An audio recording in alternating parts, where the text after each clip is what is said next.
Good morning प्यारे साथियों। आज हम लोग खाद्य संसाधन में फसल उत्पादन के बारे में पढ़ेंगे, है ना।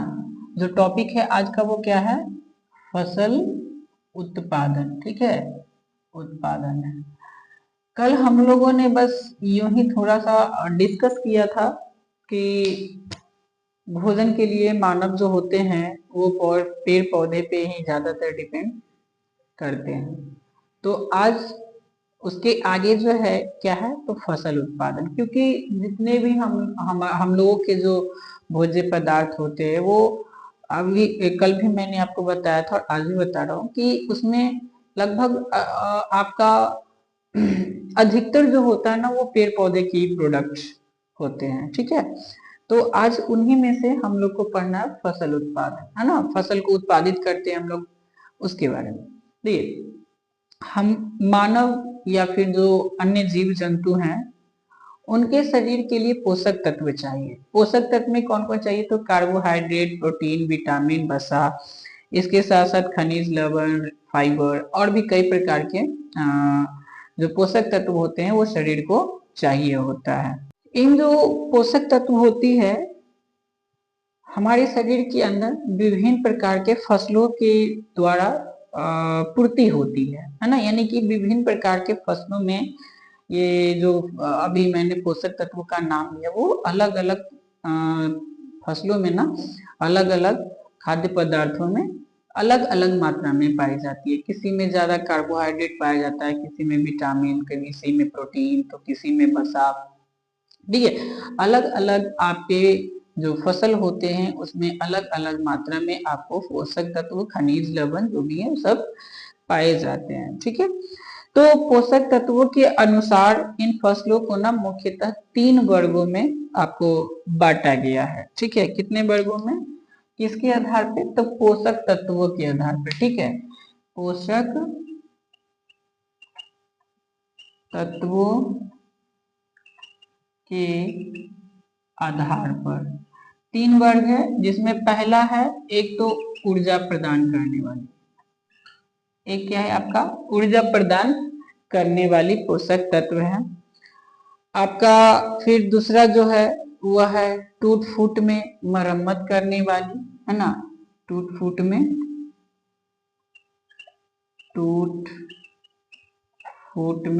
मरम्मत करने वाली, दूसरा हो गया। एंड तीसरा जो है वह हम लोग को सुरक्षा करने वाले, है ना। कौन है? सुरक्षा करने वाले। ठीक है, सुरक्षा करने वाले। तो 3 प्रकार के हम लोग को क्या जो पोषक तत्व के आधार पे फसलों को 3 वर्गों में बांटा गया है। एक ऊर्जा प्रदान करने वाली, दूसरा टूट फूट में मरम्मत करने वाली और तीसरा आपको सुरक्षा करने वाली। ठीक है ना, तो 3 प्रकार के फसल जो बेसिकली पोषक तत्वों के आधार पे बांटा गया है। जो ऊर्जा प्रदान करने वाली जो फसल होता है उनमें आते हैं आपके अनाज। और एनर्जी जो है हम लोग को वो कार्बोहाइड्रेट से मिलता है। ठीक है ना, किससे मिलता है? कार्बोहाइड्रेट से एनर्जी मिलता है हम लोग को, कार्बोहाइड्रेट। यानी कि इसमें ऊर्जा जो प्रदान करने वाली होगी इसमें हम लोग को क्या है? तो कार्बोहाइड्रेट है। ठीक है ना, कार्बोहाइड्रेट। तो कार्बोहाइड्रेट जिस भी अनाज में, जिस भी फसल में पाया जाएगा वो ऊर्जा प्रदान करने वाली होगी। ठीक है, इसमें आपका बेसिकली आता है चावल हो गया, गेहूं हो गया, मक्का हो गया, बाजरा, ज्वार, ये सब हो गए, है ना। कौन कौन से आएंगे इसके एग्जाम्पल में? इसके एग्जाम्पल में आपका हो गया चावल, गेहूं, मक्का, बाजरा और भी ईटीसी। ठीक है, और भी हो सकते हैं, है ना। मतलब बेसिकली जो अनाज होते हैं, ठीक है, उनमें आपको कार्बोहाइड्रेट पाया जाता है। ठीक है, जो कि क्या करता है कि शरीर में एनर्जी देता है। शरीर को एनर्जी कार्बोहाइड्रेट से ही मिलता है। आप देखते होंगे कोई भी खिलाड़ी जब खेलते खेलते हल्का सा थकान जैसा महसूस करता है, तो वो आप देखोगे कि वो केले खाते हैं ना, केला का सेवन करते हैं। आपको पता होना चाहिए कि जो केला है उसमें कार्बोहाइड्रेट की मात्रा ज्यादा पाई जाती है, और कार्बोहाइड्रेट जो होता है बहुत आसानी से पच जाता है। कार्बोहाइड्रेट के पचने के लिए इसे छोटी आंत बड़ी आंत की जरूरत नहीं पड़ती। जैसे ही हम चबाना शुरू करते हैं ना किसी भी भोज्य पदार्थ जिसमें कि कार्बोहाइड्रेट पाया जाता है, तभी आपका कार्बोहाइड्रेट पचना शुरू हो जाता है वहीं से, ठीक है, और इंस्टेंट एनर्जी देता है। तो जब हम लोग केला खाते हैं, केला चूंकि खुद ही सुपाच्य भोज्य पदार्थ है, आसानी से पचने वाला, और दूसरा कि कार्बोहाइड्रेट जो है मुंह में ही पचना शुरू हो जाता है, जिससे कि केले के सेवन से इंस्टेंट एनर्जी यानी कि तुरंत एनर्जी मिलता है। तो प्लेयर्स लोग जो होते हैं जब खेलते खेलते थकान महसूस होती है उन्हें, तो वो केले का ही सेवन करते हैं, ठीक है। दूसरा है आपका कि विभिन्न प्रकार की जो दालें होती हैं, ठीक है, दाल में बेसिकली हम लोग को प्रोटीन पाया जाता है। और प्रोटीन का क्या काम है? तो प्रोटीन का काम है शरीर के अंदर जो टूट फूट हुई है ना, उनकी मरम्मत करना, है ना। तो इसमें आपको क्या होगा, इसमें हम लोग को पढ़ना है प्रोटीन, ठीक है, क्या है? प्रोटीन है, ठीक है। इसमें आपका दाल आएंगी, विभिन्न प्रकार की दालें, ठीक है, विभिन्न प्रकार की दालें, और कई प्रकार की दाल होती है ना, जैसे मसूर का दाल, चने का दाल, मूंग का दाल, अरहर का दाल, है ना, उड़द का दाल। तो कई प्रकार की दालें होती हैं जिसमें हर सभी दालों में, मटर का दाल, है ना, सभी दालों में बेसिकली आपको प्रोटीन ही पाया जाता है। और प्रोटीन जो शरीर के अंदर जो भी टूट फूट होती है उस टूट फूट को मरम्मत करने में ये करती है, क्या बोलते हैं, मदद करती है, ठीक है। इसके साथ साथ ये शरीर की वृद्धि में भी मदद करती है, ठीक है ना। जो प्रोटीन होता है शरीर की वृद्धि में मदद करती है, और ये शारीरिक निर्माण जो कुछ अंदर में होता है उसमें भी मदद करती है। तो प्रोटीन का 3-4 कार्य है, लेकिन बेसिकली टूट फूट में मदद करती है।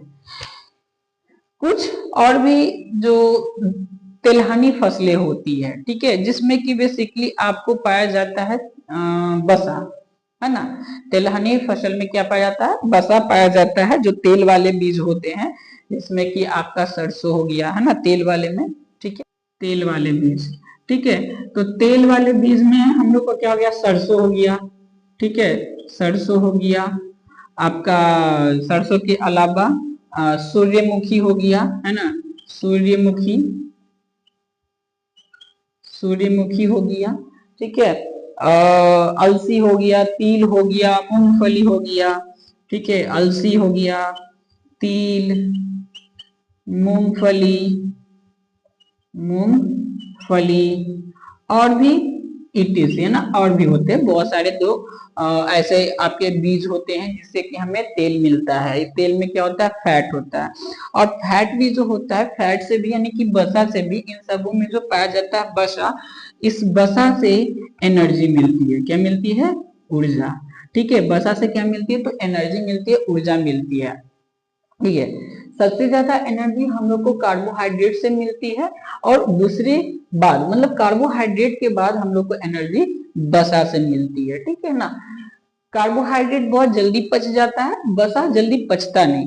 बसा पचाने के लिए शरीर के अंदर जो हमारी यकृत है वहां से जो आपका पीत निकलता है ना, जो कि जिसका जो लिक्विड होता है हल्का पीला हरा रंग का होता है, गाढ़िए ये क्षारीय और गाढ़ा द्रव्य होता है, तो बसा को पचाने का वो काम करता है। तो बसा भी पचता है जिससे कि हमें एनर्जी ही मिलता है।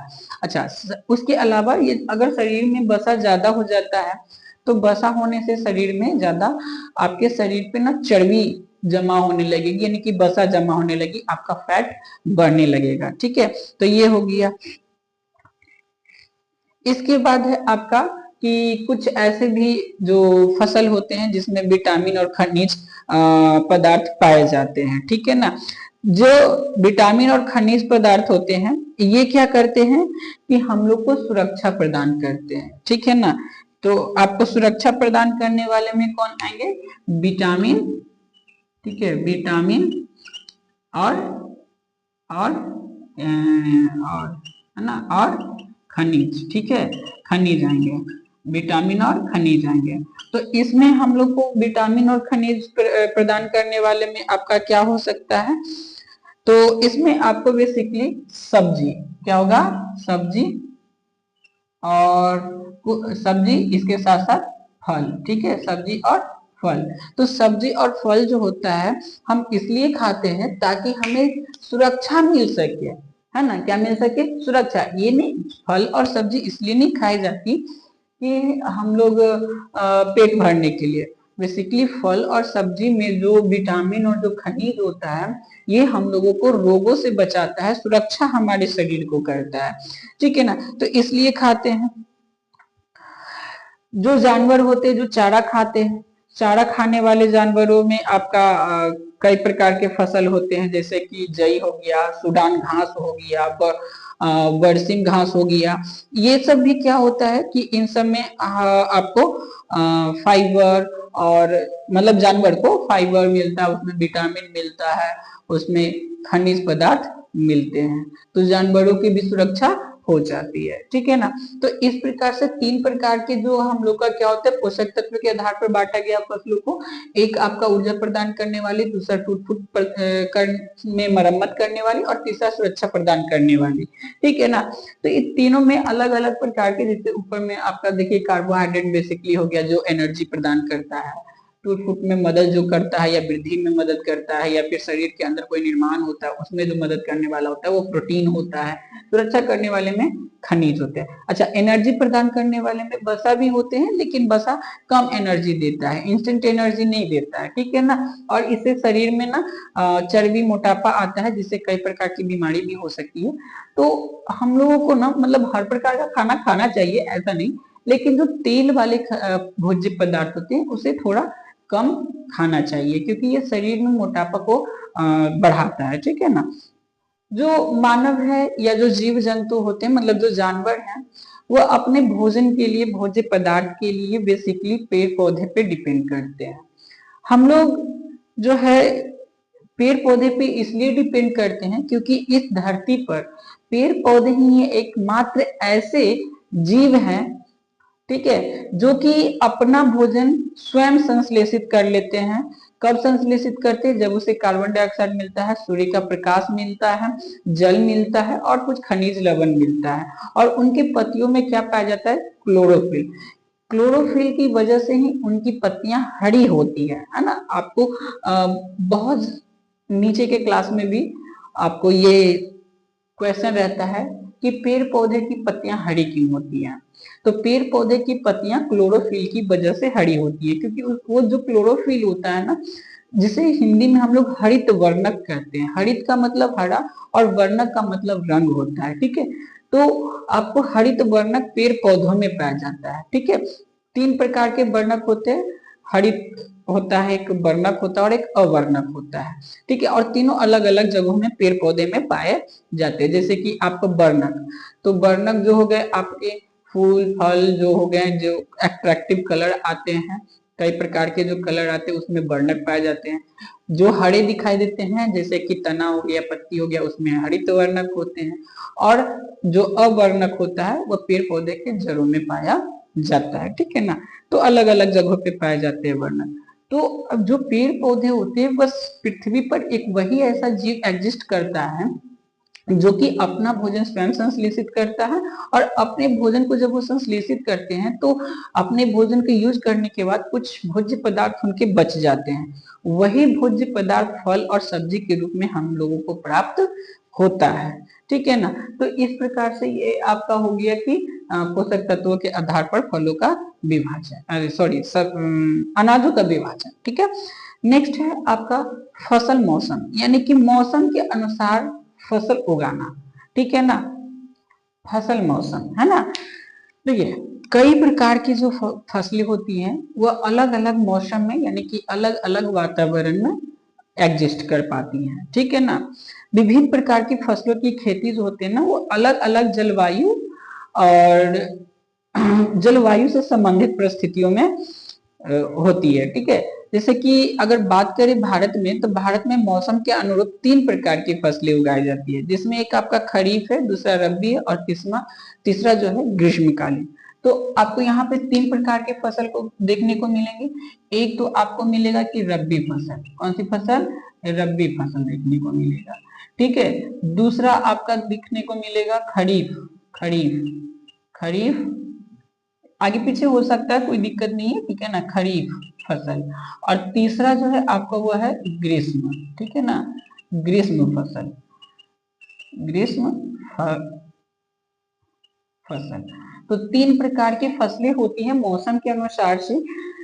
अब इसमें कि खरीफ फसल किसको कहते हैं, रबी फसल किसको कहते हैं, और ग्रीष्म फसल किसे कहते हैं, है ना, ग्रीष्म फसल किसे कहते हैं। तो 3 प्रकार की फसलों के बारे में जानते हैं। देखिए, सबसे पहले बात करते हैं खरीफ फसल पे। देखिए, ऐसे फसलें जिन्हें हम की ऊर्जा ये वर्षा ऋतु में उगाते हैं, यानी कि जब बरसात शुरू होती है उस टाइम उनकी बुनाई की जाती है, और बरसात खत्म होने के बाद ठंडी की मौसम में, यानी कि आपका नवंबर दिसंबर के टाइम में जो फसल काटी जाती है उस फसल को हम लोग खरीफ फसल कहते हैं।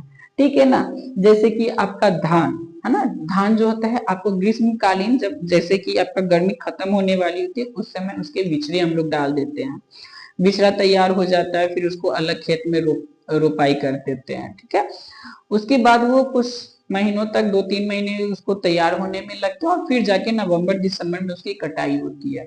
तो इस टाइम पीरियड में जो भी फसल, जैसे धान हो गया, बाजरा हो गया, आपका मकई हो गया, ज्वार हो गया, कपास हो गया, ईख हो गया, है ना, सोयाबीन, मूंगफली, ये सारे के सारे, ठीक है, ये सारे के सारे क्या हो गए, या इसके अलावा भी जो फसल आपको बरसात ऋतु में बोई जाती है या उगाई जाती है, उन फसलों को हम लोग खरीफ फसल कहते हैं। ठीक है, इन्हें कब, तो जून और जुलाई, अगर बात करें हम लोग जो कैलेंडर इस्तेमाल करते हैं, कैथोलिक कैलेंडर, उसके हिसाब से अगर बात करें तो जून जुलाई में इसकी बुआई की जाती है, और इसकी कटाई जो है ना अक्टूबर से लेकर दिसंबर तक की जाती है। ठीक है, कब कब, अब देखिए इसकी बुआई की जाती है, बुआई, ये टाइम पीरियड बता देते हैं, टाइम पीरियड इसका जो है, टाइम पीरियड जो है, ठीक है, टाइम पीरियड, तो टाइम पीरियड में इसका है तो जून जुलाई, जून जुलाई से लेकर के, ठीक है, से कहां तक, जून जुलाई से आपका ये अक्टूबर, अक्टूबर और दिसंबर तक, है ना, दिसंबर तक। तो यहां तक आपको क्या होगा कि जून जुलाई से लेके आपको, ठीक है ना, जून जुलाई से लेकर के अक्टूबर और दिसंबर के बीच तक जो फसल होती है उन फसलों को हम लोग खरीफ फसल कहते हैं। इसमें आता है कौन कौन है, तो इसके अंतर्गत आपका आता है धान, ठीक है, धान आता है, धान बोआता है, बाजरा हो गया, बाजरा, मक्का हो गया आपका, ठीक है, ज्वार हो गया, मूंगफली, ठीक है ना, मूंगफली इसी टाइम में होता है, ठीक है, मूंगफली हो गया, और भी फसलें हैं जिसमें आपका ये सोयाबीन हो गया, है ना, सोयाबीन, ठीक है, सोयाबीन, कपास, कपास, ईख, ठीक है, ईख, ईख भी आपका खरीफ फसल में आता है। तो ये इतने सारे जो फसल हो गए आपके, धान, मक्का, बाजरा, ज्वार, मूंगफली, सोयाबीन, कपास, ईख, और इसके अलावा जो फसल होंगे जिसकी बुनाई जून जुलाई में होती है और कटाई अक्टूबर से लेकर दिसंबर के बीच में होती है, इन सारे फसलों को हम लोग खरीफ फसल, सॉरी, हाँ, खरीफ फसल कहते हैं, सॉरी क्या कहते हैं, खरीफ फसल कहते हैं। ठीक है ना, खरीफ फसल कहते हैं। दूसरा ये आपका खरीफ, खरीफ है ना, खरीफ फसल हो गया, ठीक है, फसल। दूसरा जो है आपका वो है रबी फसल, कौन सा है, रबी फसल, ठीक है, रबी फसल। तो रबी फसल के बारे में देखिएगा, रबी फसल, रबी फसल जो होता है आपका, ये शीत ऋतु में, यानी कि ये अक्टूबर के बाद जब इसकी कटाई हो जाती है ना, खरीफ फसल की कटाई होती है तब जाकर के अक्टूबर से दिसंबर के बीच में लगाई जाती है इसे, और इसकी कटाई जो होती है आपको वो मार्च में होती है। ठीक है, कब होती है? मार्च के टाइम में होती है। तो इसका जो टाइम पीरियड हो गया कि अक्टूबर में लगाएंगे, ठीक है ना, अक्टूबर में लगाएंगे, अक्टूबर से दिसंबर के बीच में लगाएंगे और मार्च तक इसे काट लेंगे। क्या करेंगे? मार्च तक इसे काट लेंगे। तो इस टाइम पीरियड में जो भी फसल होती है वो सारी फसलें को हम लोग रबी फसल के नाम से जानते हैं, जिसके अंतर्गत आपका आता है गेहूं। क्या आता है? गेहूं, चना, ठीक है, गेहूं, चना, आपका ये तीसी हो गया, ये तीसी बोल रहे हैं, आलू हो गया, आलू हो गया, ठीक है, आलू हो गया, और क्या है भाई, और है आपका, और इसमें मटर हो गया, सरसों हो गया, मटर हो गया, सरसों हो गया, सरसों भी इसी टाइम में होती है, अभी बोते हैं हम लोग। सरसों हो गया, अलसी हो गया, अलसी एक होता है। तो इसके अलावा आदि, है ना, और भी बहुत सारे हैं। तो ये सभी के सभी क्या है आपके? ये सभी के सभी क्या है? ये रबी फसल है ना। ये सभी क्या है? रबी फसल। इसकी बुआई अक्टूबर से अक्टूबर में हो जाती है शुरू, ठीक है, दिसंबर तक इसको हम लोग लगा लेते हैं और मार्च तक, मतलब मार्च और मार्च के आसपास के जो मंथ्स होते हैं उस मंथ में हम लोग इसकी कटाई कर लेते हैं ना। ठीक है, तो इन फसलों को हम लोग क्या कहते हैं? इन फसलों को हम लोग रबी फसल कहते हैं। लास्ट एक जो आपका फसल है वो है ग्रीष्म फसल। कौन सा है? ग्रीष्म फसल, ठीक है ना, ग्रीष्म फसल। देखिए, ग्रीष्म फसल के बारे में कह रहा है, इसमें खास तौर से दलहन, दलहन में मूंग हो गया आपका, उड़द हो गया, इसकी बुआई हम लोग मार्च में करते हैं। कब करते हैं? मार्च में, ठीक है, मार्च में करते हैं। और इसकी कटाई जो होता है वो आपको जून जून में हो जाती है ना। कब हो जाती है? जून में हो जाती है। यानी कि बहुत ही कम टाइम, मार्च, अप्रैल, मई, जून, 4 महीना है ना, 4 महीने, यानी कि गर्मी के मौसम में। बेसिकली गर्मी स्टार्ट होता है मार्च से, ठीक है, और जून तक चलती है। जून के बाद आपका ये वर्षा ऋतु शुरू हो जाती है, ठीक है। तो इस टाइम में जो भी फसलें, यानी कि मार्च से जून के बीच में जो फसलें लगाई जाएंगी या फिर मार्च में लगा करके जून में काटी जाएंगी, उन फसलों को हम लोग ग्रीष्म फसल कहेंगे। इसमें बेसिकली जो हम लोग को आता है वो दलहन होता है। कौन सा? दलहन फसल आता है, ठीक है ना, दलहन फसल होता है इसमें। और दलहन में कौन सा है? तो उड़द है, उड़द है, मूंग है, और भी फसल जो दलहन में हो सकते हैं, जो इस टाइम पीरियड में लगाया जाता है और आपको काट लिया जाता है। कब? तो वो आपको जून तक काट लिया जाता है ना। तो इसमें आपको आता है, जिस क्षेत्र में सिंचाई की अच्छी व्यवस्था होती है गर्मी के मौसम में, वहां पे धान की भी खेती कर ली जाती है ना। किसकी खेती कर ली जाती है? धान की। जहां पे सिंचाई की अच्छी व्यवस्था, जैसे साउथ में आप जाइएगा, है ना, आपका कर्नाटका या फिर कोलकाता, ठीक है, हालांकि कोलकाता तो नहीं है, केरला, आंध्र प्रदेश, केरला, इन सब जगहों पे जब जाइएगा तो आप वहां पे देखिएगा कि धान की साल में 3 या 4 फसलें काट ली जाती है। कम से कम तो 3 फसलें काट ली जाती है धान की। क्यों? क्योंकि वहां का जो सिंचाई सिस्टम है, इरिगेशन सिस्टम है, वो बहुत अच्छा है। वहां सालों भर पानी मिल जाता है, जिसकी वजह से धान की खेती जो है सालों भर हो जाती है। एक धान कटता, दूसरा उसका हम लोग जो होता है ना वो विचरा जो है उसका तैयार करके रखते हैं। एक धान कटा वहां पे, फिर उसके बाद उस खेत को तैयार किया जाएगा और दूसरे धान को उसमें लगा दिया जाएगा, ठीक है। तो इस प्रकार से वहां पे सालों भर खेती हो जाती है। ग्रीष्म काल में भी आपके ये क्या बोलते हैं, खरीफ फसल में होती है, रबी फसल में भी हो जाती है ना। तो जहाँ पे पानी की अच्छी व्यवस्था होगी वहां पे सालों भर इसकी खेती हो जाएगी, ठीक है। वहीं इसके अलावा मकई की भी खेती कर ली जाती है, आलू की खेती कर ली जाती है, मूंगफली की खेती कर ली जाती है। इसमें ना मक्का की भी खेती हो जाती है, मकई जिसको बोलते हैं, मकई हो गया, मूंगफली हो गया, मूंगफली हो गया आपका, ठीक है, आलू हो गया, है ना। इनको भी, इसका भी खेती आप ग्रीष्मकालीन टाइम में कर लिया जाता है, ठीक है। कब कर लिया जाता है? ग्रीष्मकालीन टाइम में कर लिया जाता है। तो इस प्रकार से फसल को ना मौसम के अनुसार, जब जिस मौसम में उगाते हैं उस मौसम के अनुसार फसल को 3 वर्गों में बांटा गया है। एक है खरीफ फसल, दूसरा है रबी फसल और तीसरा है ग्रीष्म फसल, ठीक है। तो इस प्रकार से आपको मौसमी फसल के बारे में पूरी जानकारी मैंने दे दिया है, ठीक है। तो इस वीडियो में इतना ही रहने देते हैं। आज दो टॉपिक हुआ, फसल का उत्पादन और दूसरा फसल मौसम, यानी कि मौसमी फसल कह सकते हो उसको, ठीक है, दूसरी भाषा में। तो आज के लिए इतना ही। Thank you so much for watching my video and जय हिंद, जय भारत।